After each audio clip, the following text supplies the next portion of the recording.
बिस्मिल्लाहिर्रहमानिर्रहीम। जी अज़ीज़ तालिब इल्मों, हम स्टार्ट करने वाले हैं चैप्टर नंबर 6 का लेक्चर नंबर 4। और आपको याद है कि हमने लेक्चर नंबर 3 में हमने बात को छोड़ा था किसके ऊपर, ग्राहम स्टेनिंग पे, और with the characteristics of what the last feature of cell envelope, that is basically cell wall. और अब सेल वॉल को पढ़ने के बाद अब हम शुरू करने वाले हैं, जाहिर है, cell membrane. So let's go to the features of cell membrane. Let's start with the cell membrane. तो स्टूडेंट्स, अगर हम किसी एक बैक्टीरियम की स्ट्रक्चर को ड्रॉ कर लेते हैं, से कि अगर ये मेरे पास कोई बैसिलस है, राइट, तो डेफिनेट बात है कि इसमें सबसे बाहर क्या प्रेजेंट होगी, जाहिर है सेल वॉल। फॉर एग्जांपल कि मेरी इस पर्टिकुलर सेल वॉल को ऐसे ड्रॉ कर दिया, राइट, तो इस सेल वॉल के अंदर जो चीज़ मुझे नज़र आएगी दैट इज सेल मेम्ब्रेन। इसका मतलब ये है कि लोकेशन में cell membrane lies beneath cell wall. तो लिख रहे हैं यहाँ पे लोकेशन में कि इट लाइज बीनीथ। जब मैं वर्ड यूज करता हूँ स्टूडेंट्स बीनीथ, तो इसका मतलब होता है नीचे। इसका मतलब स्टूडेंट्स क्या होता है, नीचे। तो ये सेल वॉल के नीचे प्रेजेंट होती है, बीनीथ सेल वॉल, राइट। और अगर आप लोग इसकी स्ट्रक्चर की बात करो तो स्ट्रक्चर के लिहाज से स्टूडेंट्स ये क्या होती है, it is very soft, it is delicate, it is elastic and still it is tenacious. मेरी इतना आसानी से नहीं फट जाती है, अगरचे ये बहुत डेलिकेट और सॉफ्ट है। और इसकी डेलिकेसी, सॉफ्टनेस और टेनेशियसनेस में जाहिर है इसके केमिकल कंपोजिशन का बहुत ज़्यादा हाथ है। और अगर आप इसे कोई और नाम देना चाहें तो जाहिर है आप चैप्टर नंबर 4 में पढ़ के आए हैं, क्या वो उसे बोलते हैं, क्या, प्लाज्मा मेम्ब्रेन। और इसको प्लाज्मा मेम्ब्रेन कहने की रीज़न भी यही है कि it is surrounding basically the whole what, cytoplasm, इसलिए इसका नाम प्लाज्मा मेम्ब्रेन भी है।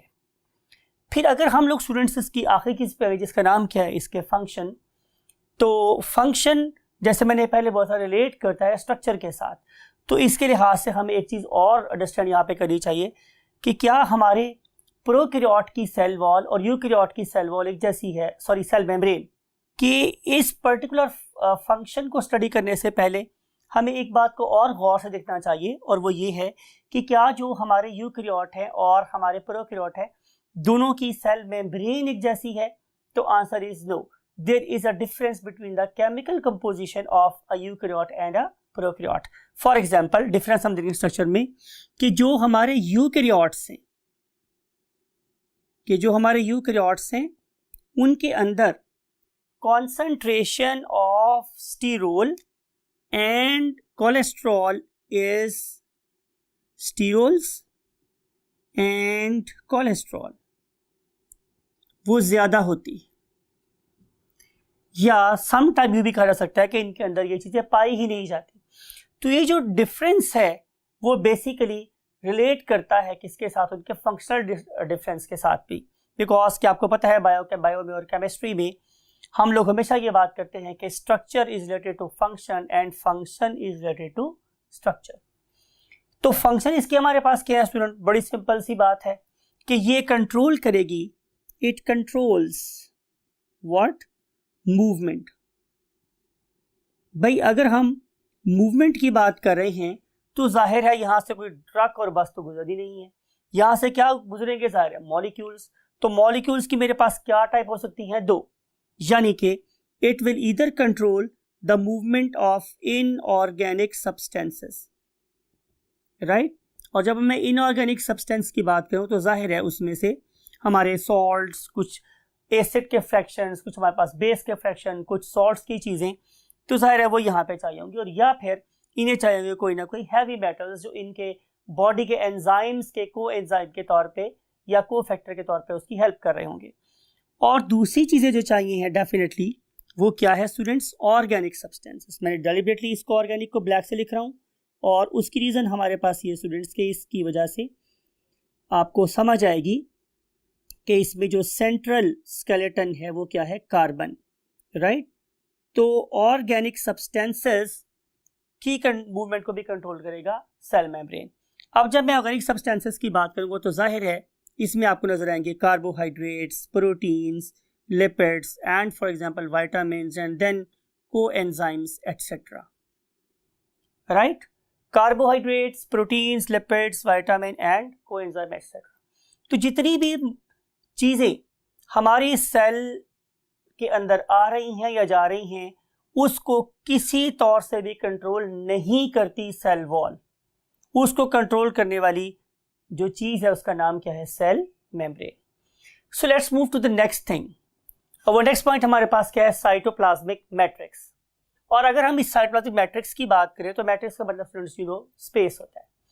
तो अगर मैं इस पर्टिकुलर बैक्टीरियम को ड्रॉ कर रहा हूं for example something like it, तो आप लोगों को पता है कि ये बाहर वाली चीज हमारी CM है, it stands for sale membrane. और इसके बाहर जो चीज प्रेजेंट है that was very hard and thick, it was CW, it stands for sale wall. तो सेल वॉल के नीचे सेल मेम्ब्रेन और इसके सेंटर में ये जो चीज है मेरे पास, ये जाहिर है इसका DNA, राइट। अब DNA से बाहर और सेल मेम्ब्रेन के नीचे, इवन इंक्लूडिंग सेल मेम्ब्रेन, जो चीज मेरे पास प्रेजेंट है उससे मैं क्या बोलता हूं, साइटोप्लाज्मिक मैट्रिक्स। तो मैट्रिक्स का मतलब आमतौर पर स्टूडेंट्स क्या होता है, स्पेस, राइट। अब मैं अगर इसके अंदर पाई जाने वाली चीजों को देखूं तो जाहिर है चीफली तो इसमें वाटर ही होगा, जाहिर है।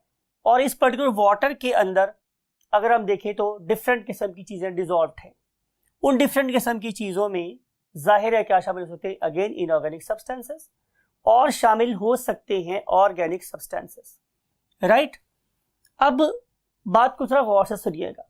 सेल मेम्ब्रेन हमारे साइटोप्लाज्म में जो लिक्विड फ्रैक्शन है वो, और इसके अंदर जितने भी ऑर्गेनेल्स प्रेजेंट है, ग्रेन्यूल्स प्रेजेंट है, उन सब चीजों को कलेक्टिवली अगर मैं कोई नाम देना चाहूं तो वो क्या है स्टूडेंट्स, प्रोटोप्लास्ट। तो यहां पे आप लोगों ने सब चीजें लिख देनी है। फॉर एग्जांपल आप लोगों ने सेल मेम्ब्रेन को इंक्लूड कर देना है, आप लोगों ने साइटोप्लाज्म को इंक्लूड कर जिसमें सारा वाटर शामिल है वो इंक्लूड करेंगे, और जितने भी इसके अदर पार्ट्स हैं उन सबको आप ऐड करके एक नाम देना चाहें तो वो क्या कहलाएगा, प्रोटोप्लास्ट।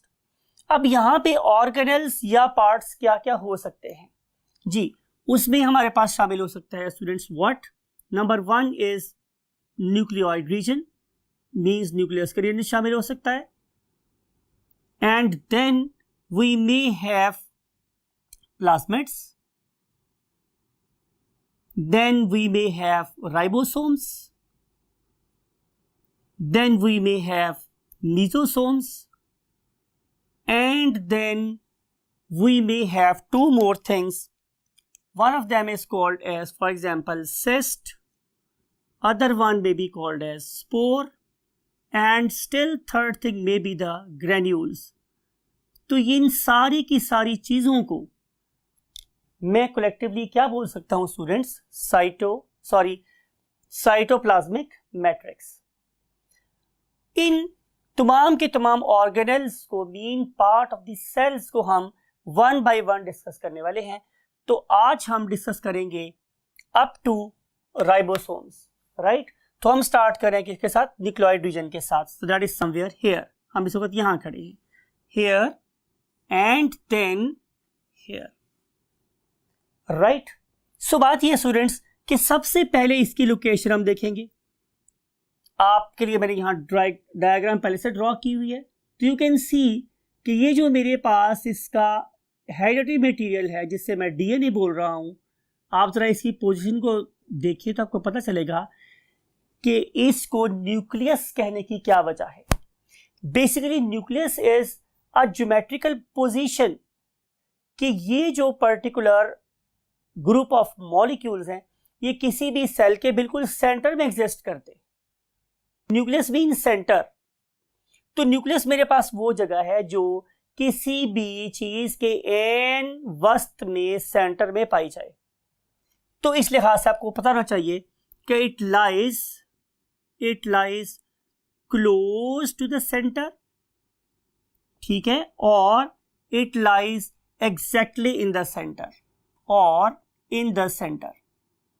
जैसे कि आप लोगों ने पढ़ के आए हैं कि जो हमारे एनिमल सेल्स हैं उनमें ये बिल्कुल वाकई सेंटर में होता है, लेकिन प्लांट सेल्स में due to presence of vacuole it has been pushed to one side. अगर हम इसकी स्ट्रक्चर की बात करें स्टूडेंट्स, तो it is not bounded by a nuclear membrane. इसके बाहर कोई न्यूक्लियर मेम्ब्रेन शामिल नहीं होती, एक बात। दूसरी बात यह है कि ये एक सिंगल सर्कुलर डीएनए है, बस एक गोल सा डीएनए है, और कितना है 1।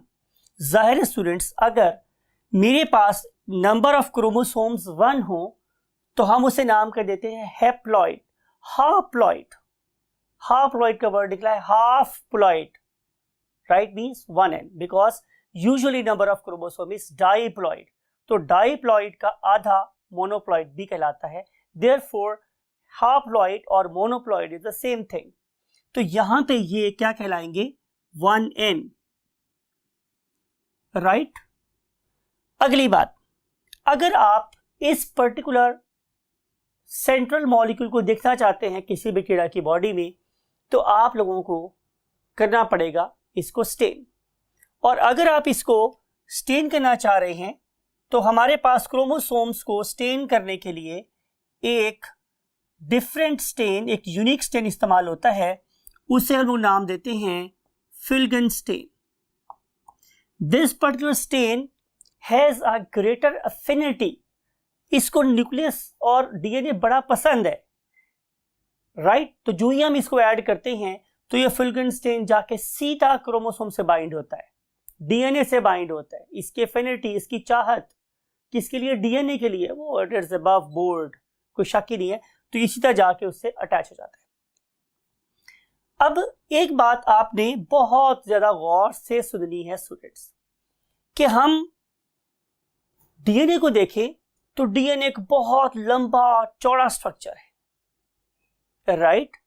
लेकिन उसके ऊपर जो इंफॉर्मेशन है, अगर हम उसे बुक्स की फॉर्म में लिखना शुरू करें तो हम उसके ऊपर कई बुक्स कवर कर सकते हैं। लेकिन अल्लाह ताला इतनी ज्यादा बड़ी इंफॉर्मेशन को एक छोटी सी जगह में कैसे पैक कर लेता है? It is called as the marvel of God, right. तो हम इसी मार्वल ऑफ गॉड यानी कि डीएनए की बात करें अगर, तो आप देखेंगे कि इकोलाई की जो डीएनए की लेंथ है, इट इज जस्ट 1,4,000 nm।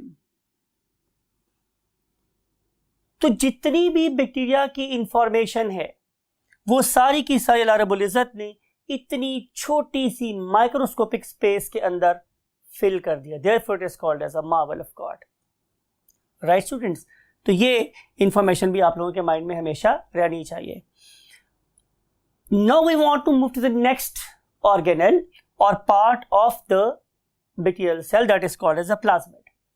अब अगर आप प्लाज्मिड की बात करें स्टूडेंट्स, तो प्लाज्मिड्स बैक्टीरिया की बॉडी में यूनिफॉर्मली डिस्ट्रीब्यूटेड है इन द साइटोप्लाज्मिक मैट्रिक्स। कोई यहां प्रेजेंट है, कोई यहां प्रेजेंट है, कोई यहां प्रेजेंट है, राइट। तो आप लोग इसको लेबल कर सकते हैं एज व्हाट? प्लाज्मिड। सवाल ये है कि लोकेशन तो पता चल गई कि it is distributed in the cytoplasm. तो सवाल यह है कि इसकी केमिकल नेचर क्या है? तो answer is these are extra chromosomal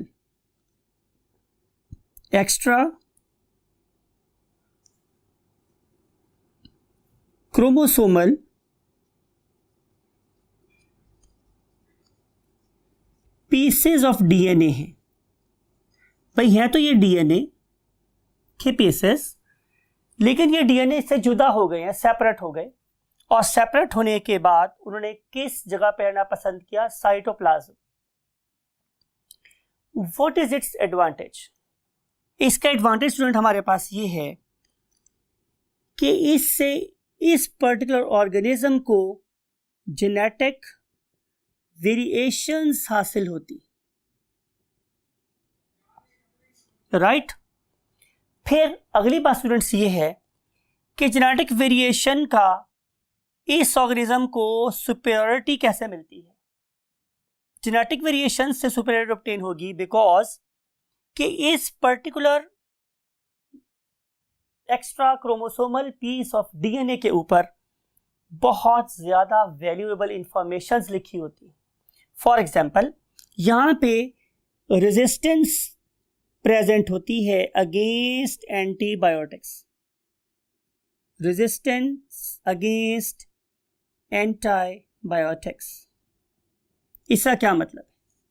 मिसाल के तौर पे आई एम ए डॉक्टर और आप मेरे पास एक केस लेकर आते हैं। No, I am a literate person. मुझे ये बात पता है कि आप लोगों की बॉडी में एंटीबायोटिक के गलत इस्तेमाल से प्रॉब्लम आ सकती है। तो मेरी ख्वाहिश हमेशा ये होगी कि मैं आप लोगों को पहले एक लो पावर वाली एंटीबायोटिक दूं, फिर मैं आप लोगों को थोड़ी सी और पावर वाली दूं, फिर और पावर वाली दूं। तो अगर आपका कोई जानने वाला मेरे पास आएगा और मैं उसे लो पावर एंटीबायोटिक दूं फॉर एग्जांपल, और अगर उस ऑर्गेनिज्म की बॉडी में पाया जाने वाला bacterium it is provided with the plasmid that has got a gene for antibiotic resistance, तो मेरी वेल सिलेक्टेड मेडिसिन उस बैक्टीरिया का कुछ नहीं बिगाड़ सकेगी because it has a armoury, it has a shield, it has a defence against my antibiotic. अब मेरी एंटीबायोटिक जो सिलेक्टेड एंटीबायोटिक थी उसका नुकसान हुआ किसको? मेरे पेशेंट को। लेकिन फायदा किसको हुआ? बैक्टीरिया को, क्योंकि इस पर्टिकुलर जीन की वजह से ये वाला बैक्टीरिया मरने से बच गया। आप लोग ये कहेंगे जनाब सर को तो आता जाता है कुछ नहीं है, उनकी मेडिसिन तो फर्क ही कोई नहीं पड़ा। So let's move to the quack. आप किसी क्वैक के पास चले जाओगे। अब क्वैक क्या करेगा? आप लोगों को पहले ही नंबर पे जो उस वक्त की सबसे स्ट्रॉन्ग मेडिसिन दे देगा। अब रिजल्ट क्या हुआ? जाहिर है उस नई इंट्रोड्यूस्ड मेडिसिन के अगेंस्ट चूंकि बैक्टीरिया ने अभी रेजिस्टेंस डेवलप नहीं की, उसके प्लाज्मिड में इंफॉर्मेशन कोड नहीं हुई, तो वो ऑर्गेनिज्म जल्दी से ठीक हो जाएगा। तो आप ये समझेंगे जनाब कि एक क्वालिफाइड डॉक्टर से तो एक क्वैक बेहतर है, हालांकि यू आर रॉन्ग। हमेशा सबसे पहले लो पोटेंसी एंटीबायोटिक देनी चाहिए और उसके बाद ग्रेजुअली एंटीबायोटिक्स की रेजिस्टेंस को फेस करते हुए ऊपर जाना चाहिए, ना कि हम नंबर 1 पे ही एक ऐसी मेडिसिन सेलेक्ट कर लें कि जो फ्यूचर में हमें नुकसान पहुंचा सकती हो। क्योंकि जितनी मेडिसिन स्ट्रांग होती चली जाएगी उसका इफेक्ट आप लोगों के किडनीज और लिवर पे उतना ही बढ़ता चला जाएगा, राइट? सो बिलीव कि your doctors they are literate person and they know how to tackle the problem and what could be the safest medicine for the patient, right students? लेकिन बहरहाल इस एंटीबायोटिक रेजिस्टेंस का bacteria को फायदा होता है। इसके अलावा इन पर्टिकुलर प्लाज्मिड्स के ऊपर हैवी मेटल के अगेंस्ट रेजिस्टेंट जीन्स भी प्रेजेंट होते हैं, genes against heavy metal, right? Heavy metal से अगेंस्ट भी हो सकता है। फिर इसके ऊपर जीन्स हो सकते हैं अगेंस्ट हैजर्डस मेटाबोलाइट्स, तो ऐसी चीजें जो उसके मेटाबॉलिज्म को खराब कर सकती हैं उसके अगेंस्ट भी इसके पास क्या प्रेजेंट है? जीन प्रेजेंट है। Same is the case here कि जिस बैक्टीरिया के पास ये प्लाज्मिड है वो उस प्लाज्मिड को अपने नॉर्मल जीनोम में ऐड भी कर सकते हैं और निकाल भी सकते हैं to develop resistance against any abnormal environmental condition. It means having plasmid is better than not having the plasmid. So plasmids are blessing for the bacteria. अब अगली बात यह है स्टूडेंट्स कि एप्लीकेशन क्या है इस पर्टिकुलर ऑर्गेनेल की। तो आंसर यह है कि हजरत इंसान ने, ह्यूमन बीइंग ने इस पर्टिकुलर ऑर्गेनेल को यूज किया है। किसके लिए? Humans are using particular organelle for genetic engineering, genetic engineering. अब जेनेटिक इंजीनियरिंग से मुराद क्या है कि इसके ज़रिए से हम डिफरेंट किस्म की जीन्स को मॉडिफाई करके ह्यूमन वेलफेयर के लिए इस्तेमाल कर सकते हैं।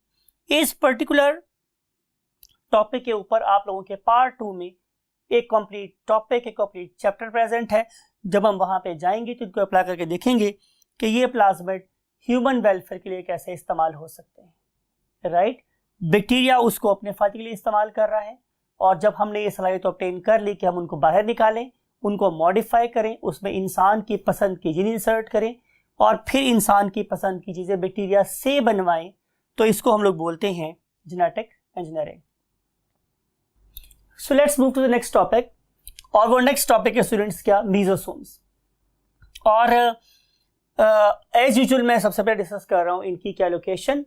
तो लोकेशन के एतबार से स्टूडेंट्स ये है कि ये वाले ऑर्गेनल्स ये सेल मेम्ब्रेन के साथ ही एसोसिएटेड हैं समवेयर हियर। आपको पता चल गया होगा कि इसके बाहर जाहिर है क्या प्रेजेंट है, सेल वॉल। सो सेल वॉल के नीचे सेल मेम्ब्रेन के साथ एसोसिएटेड है ये वाले ऑर्गेनल्स। ये ऑर्गेनल्स बनते कैसे हैं? तो आंसर इज, मैंने लिखा हुआ है आप लोगों के लिए पहले से, बाय द इनवेजिनेशन। अब मैं इसको जरा मोटा लिखता हूं आप लोगों, ताकि आप लोगों को समझ आ जाए। बाय द इनवेजिनेशन, इनवेजिनेशन का मतलब होता है by the inward folds, right. अगर आप लोगों के पास कोई एक दुपट्टा है फॉर एग्जांपल, और आप उसकी डिफरेंट किस्म की फोल्ड्स बना लेते हैं, तो हम उसे बोलेंगे कि किसी पॉइंट से दुपट्टा है वो अंदर की तरफ गया हुआ है और उस किस्म डिवाइड हो गया इनटू फोल्ड्स, राइट। तो वो जो फोल्डेड दुपट्टा है ये किसी स्टैक की फॉर्म में भी हो सकता है, राइट, वो किसी लेयर की फॉर्म में भी हो सकता है। तो इस पर्टिकुलर चीज को हम बोलते हैं क्या, इनवर्ड फोल्ड्स और इन्वेजिनेशंस, राइट। अब अगली बात ये है कि इनसे बनने वाली फोल्ड्स या इस तरीके से बनने वाली स्टैक्स या हमारे पास लेयर्स, राइट, ये किस किस किस्म के फंक्शंस परफॉर्म कर सकती हैं। तो आप लोगों की बुक ने इनके हमें 4 डिफरेंट यूनिक फंक्शंस दिए हुए हैं। नंबर 1 स्टूडेंट्स मेरे पास क्या है, सेल डिवीजन, कि जब आपने सेल्स को डिवाइड करवाना है तो उसके लिए जो सिग्नल्स हैं वो बेसिकली इस पर्टिकुलर ऑर्गेनल से आ रहे होते हैं। Number 2 is replication of DNA, तो जब हमने डीएनए को रेप्लिकेट करवाना है तो उसमें भी इस तरफ से बहुत अहम रोल प्ले किया जाता है। फिर उसके बाद स्टूडेंट्स में इंपॉर्टेंट थिंग है दैट इज रेस्पिरेशन, यानी कि समझा जाता है कि जो रेस्पिरेटरी एंजाइम्स हैं वो भी इन्हीं के साथ एसोसिएटेड हैं, राइट। रेस्पिरेटरी एंजाइम्स, और रेस्पिरेटरी एंजाइम्स के बाद जो आखिरी चीज हमारे पास आती है स्टूडेंट्स वो क्या है, एक्सपोर्ट ऑफ एक्सोसेलुलर और एक्स्ट्रा सेलुलर, मीन टू से कि सेल के बाहर, एक्सो का मतलब ही होता है बाहर, एंडो का मतलब होता है अंदर, एक्स्ट्रा और एक्सो का मतलब होता है आउटसाइड। तो जितने भी हमारे पास एक्सोसेलुलर एंजाइम्स हैं उनको रिलीज करवाने में भी इन्हीं मीजोसोम्स का हाथ होता है। अब इसकी जरूरत क्या पेश आई? तो आंसर इसका ये है स्टूडेंट्स कि ऐसा हो सकता है कि बैक्टीरिया को अपनी सराउंडिंग में कोई ऐसा ऑर्गेनिज्म मिले दैट कि जिसकी तरफ से उसे कोई थ्रेट एंड सिग्नल्स आ रहे हों, तो ये बैक्टीरिया भी क्या करेंगे कि ये अपने फाइटर एंजाइम्स को बाहर भेजेंगे ताकि वो उस पर्टिकुलर थ्रेट से क्या करें, निजात हासिल कर लें, get rid of that particular threat. तो उस पर्टिकुलर थ्रेट से ओवरकम करने के लिए अपने आप को ये वाले मीजोसोम्स एंजाइम रिलीज करते हैं to carry out some extracellular digestion और exocellular digestion against its enemy, right. तो ये था स्टूडेंट्स फंक्शन किसका, हमारे मीजोसोम्स का। और फाइनली हम पढ़ने वाले हैं क्या, राइबोसोम्स। अब राइबोसोम्स का क्या लोकेशन सबसे इंपॉर्टेंट, सबसे नंबर 1 कि जो हमारे जो राइबोसोम्स हैं वो हमारे साइटोप्लाज्म के अंदर भी प्रेजेंट होते हैं और बाज़ औक़ात ये सेल मेम्ब्रेन के साथ भी अटैच होते हैं, राइट। तो दो जगह एग्जिस्ट करते हैं। अगर मैं इसकी स्ट्रक्चर की बात करूं तो आपको पता होना चाहिए कि दो चीज़ों के मिलने से बने हुए हैं। एक है हमारे पास, याद होगा मैंने बताया था कि ribosomal RNA, right, chapter number 2, right. और उसमें हमने 3 डिफरेंट टाइप्स के आरएनए पढ़े थे और उसमें से एक था राइबोसोमल आरएनए। मैंने आपको बताया था कि आपने हमेशा जो पहला आर है वो छोटा लिखना है। तो राइबोसोमल आरएनए और मेरे पास प्रेजेंट है क्या, राइबोसोमल प्रोटीन्स। इन दो चीज़ों की असेंबली से, यानी कि दो चीज़ों के आपस में मिल जाने से जो चीज़ बनती है उसे हम क्या बोलते हैं, राइबोसोम्स, राइट। अब अगर हम इसके फंक्शन की बात करें तो बिल्कुल आप पढ़े लिखे बच्चे हैं, आपको ये बात बिल्कुल याद हो गई है कि they are actively engaged in synthesis of proteins. तो ये सिर्फ और सिर्फ सिंथेसिस ऑफ प्रोटीन में इस्तेमाल होती है, राइट। और आज की आखिरी बात कि राइबोसोम नंबर 1 क्यों पाए जाते हैं, दोनों में, यूकेरियोट में भी और प्रोकैरियोट में भी। पॉइंट टू बी नोटेड कि राइबोसोम वो वाहिद ऑर्गेनेल है कि जो यूकेरियोट में भी होता है और प्रोकैरियोट में भी होता है। लेकिन एक बात आप ये भी गौर से माइंड में याद रखें कि ribosome is not a membrane bounded organelle. और प्रोकैरियोट और यूकेरियोट में जब हम डिफरेंस लिखते हैं तो हम यही एक बात बताते हैं कि प्रोकैरियोट में कोई मेम्ब्रेन बाउंडेड ऑर्गेनेल नहीं होता, जबकि यूकेरियोट में सारे के सारे ऑर्गेनेल्स मेम्ब्रेन बाउंडेड होते हैं। तो चूंकि राइबोसोम के बाहर मेम्ब्रेन प्रेजेंट नहीं है, इसलिए वो यूकेरियोट में भी पाया जाता है और प्रोकैरियोट में भी पाया जाता है, right. So it is important. और दूसरी बात स्टूडेंट्स ये है कि जो मेरे पास राइबोसोम्स होते हैं बैक्टीरिया के, वो हमेशा छोटे साइज के होते हैं। ये हमने पहले भी पढ़ रखा है कि जो प्रोकैरियोट का राइबोसोम है वो स्मॉल है और उसकी वैल्यू 70 स्वेटबर्ग यूनिट्स हैं। और जो हमारे हमारे यूकेरियोट्स के यूकेरियोटिक